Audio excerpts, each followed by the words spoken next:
Yeah, sure. Okay, stop. All right. So, what did you do for a living after you left the service? So when I left the service, I went to a military hiring conference and actually got a job as a chemical salesman for basically selling chemicals to keep pipes from corroding for power companies. Yeah. Turns out I'm not a very good salesman. So I did it for 3 years. I thought I did okay, but really wasn't great.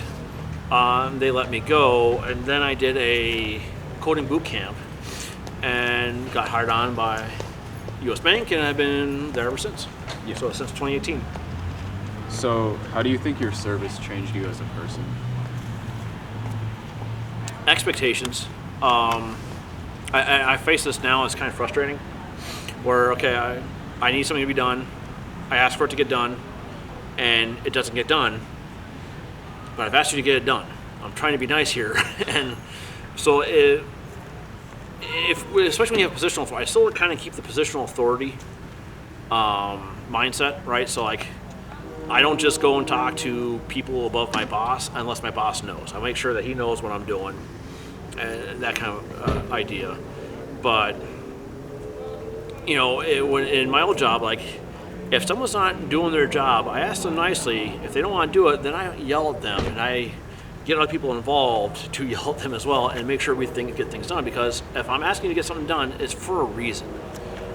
Same goes at the bank, but I have to approach it differently because it's not life or death situations anymore. And Yeah. so for me, it's kind of deprogram that, and like with the kids, like, I can't just expect to give an order and expect them to be followed. Like, I might have to give the kids reasoning about why I need you to do something, what you're doing. It's not just enough that I ask you. It's, here's why I need you to do this. Please do this. Yeah. Otherwise, there's going to be consequences, and then unfortunately, the consequences cannot be just yelling my top off. So. Yeah. So just a culture difference between. Yeah, Navy it's and- definitely different. That'd probably be the biggest thing. Yeah. Yeah.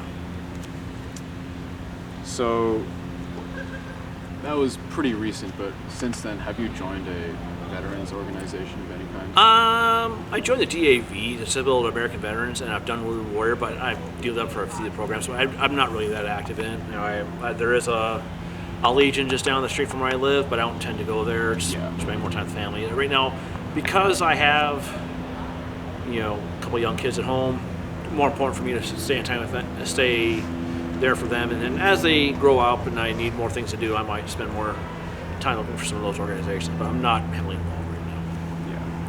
Yeah. And if you could go back to yourself in college, would you tell yourself to join the military again? I would have told myself I probably would have told myself to join it earlier, because the program, I could have joined halfway through my sophomore year and be paid and working up time towards time in service. Yeah. So it means my paychecks after I got in would have been even bigger.